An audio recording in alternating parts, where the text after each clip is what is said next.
یعنی 50,000 روپے کا اب نیچے سلیب لے آئیں, یعنی 1 لاکھ سے 50,000 پہ آ گیا. پہلے انہوں نے کہا تھا کہ 1 لاکھ تک چھوٹ ملے گی. 50,000 روپے مہینے کی بھی ٹیکس آ گیا ہے. لاکھ روپے مہینے سے جو زیادہ ہے ان کا ٹیکس ڈبل کر دیا. تو پہلے جو تنخواہ دار طبقہ مشکل میں تھا اس کے اوپر مزید اور ٹیکس بڑھا دیا.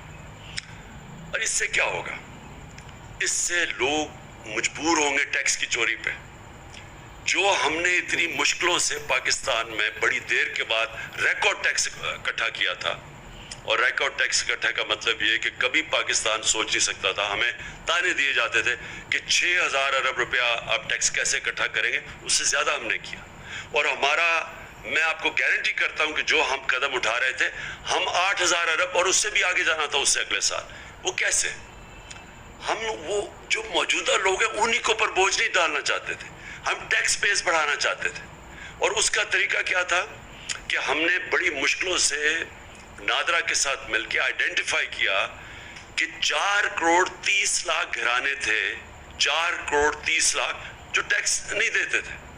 ان کو ہم نے آرٹیفیشل انٹیلیجنس, یہ ایک نیا طریقہ ہے جس سے آپ ان کو, ان کی رہن سہن کیسا ہے, ان کے پاس گاڑی ہے, گھر کدھر ہے, یہ ساری چیزیں دیکھ کے, ان کی ٹریول کتنی ہے, وہ فیڈ کر کے کمپیوٹر میں آرٹیفیشل انٹیلیجنس کے ذریعے ہم نے سب پتہ چل گیا تھا کہ کون کتنا ٹیکس دے سکتا ہے.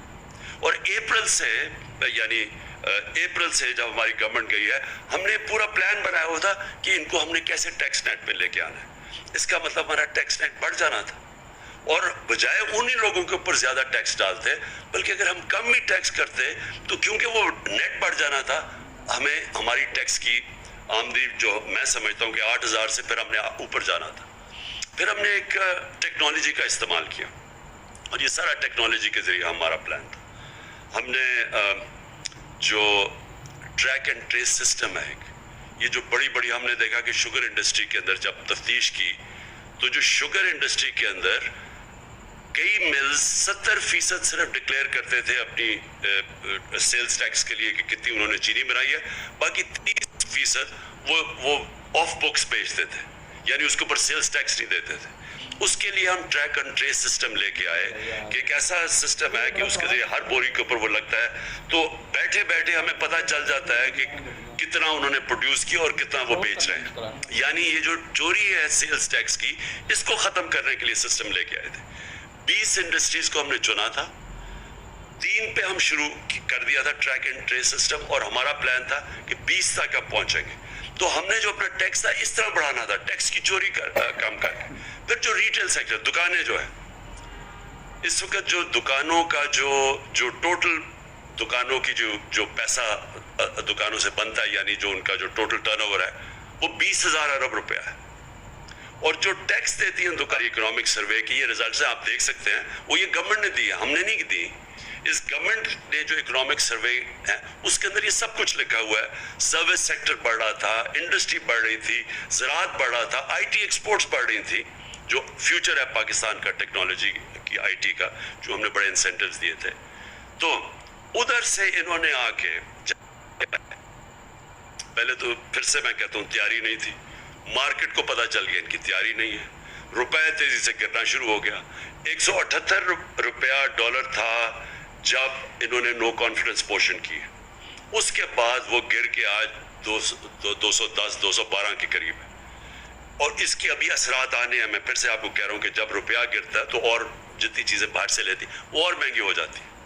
روپیہ گرا, سٹاک مارکیٹ گری, مارکیٹ نے سمجھ گیا ان کا کوئی پلان نہیں ہے, اور اس کے بعد ریکارڈ مہنگائی بھی ہوئی. اور اب یہ جو بجٹ دیا ہے اس سے آپ یہ سمجھ لیں کہ ابھی مہنگائی نہیں صرف ہونی, صرف اس سے جو تنخواہ دار اور جو موجودہ ٹیکس پیئرز ہیں ان کے اوپر ہی نہیں بوجھ آنا, اس سے ہمارے روزگار کے اوپر فرق ہوگا. یہ بھی میں آپ کو کہہ دوں کہ ہمارا جو روزگار تھا یہ پیپلز پارٹی اور نون لیگ کی حکومتوں سے سب سے بہتر پرفارمنس تھی روزگار کی.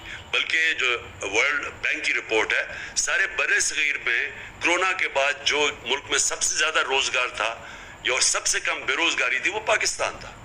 اس سے بے روزگاری بھی بڑھے گی, اور اس سے ہماری انڈسٹری متاثر ہوگی, اس سے ہماری زراعت متاثر ہوگی, اس سے ہمارا جو سیلری طبقہ ہے اس کے اوپر بوجھ پڑے گا. اور میں جو دوسری اب میرا جو پہلو ہے اس